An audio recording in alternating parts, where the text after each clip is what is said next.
Добрый день, уважаемые белорусы! Приветствуем вас в салоне отопительного оборудования Котлов Бай. Сегодня у нас новинка нашего отечественного производителя Метабел.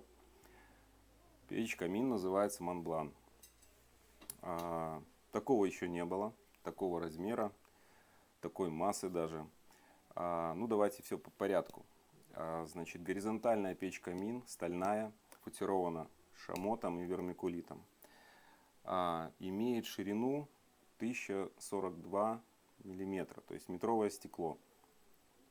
Позволяет любоваться огнем в большом таком ракурсе, то есть и позволяет использовать дрова длиной до 80 сантиметров.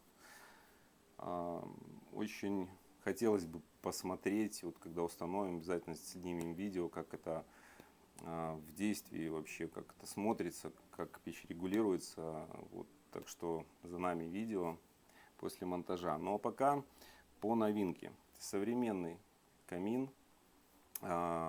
Понятно, что есть система чистое стекло, понятно, что есть подвод воздуха извне, понятно, что есть вторичный дожик. И регулируются все эти системы, то есть одним регулятором. То есть вот этот вот рычаг, который имеет очень плавный ход, отвечает за все вот эти вот системы, за регулировку подачи воздуха в топку. Значит, печь, камин, подового горения. Нет колосниковой решетки, нет зольного ящика, то есть все сгорает дотла. И поэтому воздух здесь направляется, для горения воздух направляется в топку по различным каналам. Вообще, чуть-чуть поподробнее по принципу. Значит, здесь две камеры существуют, да, в этом камине. То есть одна камера отвечает за подачу воздуха на стекло и вторичный дожик. И вторая камера отвечает за подачу воздуха для горения, для розжига в нижнюю часть камеры сгорания. Да.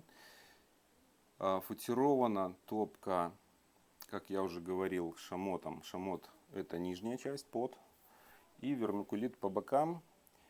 Зоб, то есть пламегаситель, тоже из вермикулита. И еще над этим вермикулитовым зобом еще есть небольшой из четверки металла. То есть это сделано для того, чтобы как можно дольше тепло сохранялось именно в топке, то есть в камине. И использовалось для отопления. Конечно, основная такая изюминка интерьера будет это сама печь. А потом уже обогрев, как мне кажется. Стекло японское, Neokeram фирма, которая потом транспортируется в Германию. В Германии обрабатывается, наносится принтинг. Вот эта вот темная полоса по контуру, по периметру стекла. И потом уже сюда и устанавливается. Шнуры фирмы Кулимета немецкие. Дальше из чего, в общем-то, сделан корпус. Корпус сделан топки именно из 4-миллиметрового металла. Все остальные детали основные, то есть и дровник, и корпус самого камина, та часть, которая выходит из шамота, из вермикулита, то есть что видно глазом, это все сделано из 6-миллиметрового металла. Поэтому такая масса. То есть 270 килограмм весит сам камин в сборе. Без дымохода, конечно же. По дымоходу здесь все стандартно, как у Метабела, то есть предусмотрен верхний выход дымохода и задний. Подсоединительная раструб для воздуха извне помещения диаметром 100 мм. То есть его можно протянуть как снизу, то есть из-под пола, либо сзади тоже есть выход через стену. КПД печки очень высокий, там порядка 80 заявленных процентов. Дальше хотелось бы еще по поводу регулировки. То есть, как я сказал, она одна. Здесь используется такой материал торопласт. То есть подача воздуха в эти две камеры осуществляется через герметичную вот эту вот прокладку. То есть нету подсоса несанкционированного, скажем. То есть вот эта вот точная регулировка позволяет вот с помощью этого материала добиться именно точного пропорционального подвода воздуха для горения. Очень хотелось бы, конечно, посмотреть на это все дело. Я думаю, что в скором будущем мы это дело заснимем.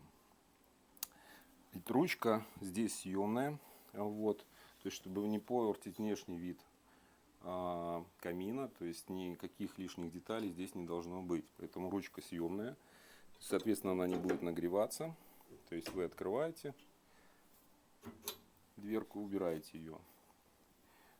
Дальше мы снимем поподробнее вот эти все нюансы по камину. Ну а так приглашаем вас в салон для того, чтобы вы посмотрели вживую, как он выглядит, насколько его размеры поражают. До встречи в салоне. Ждем.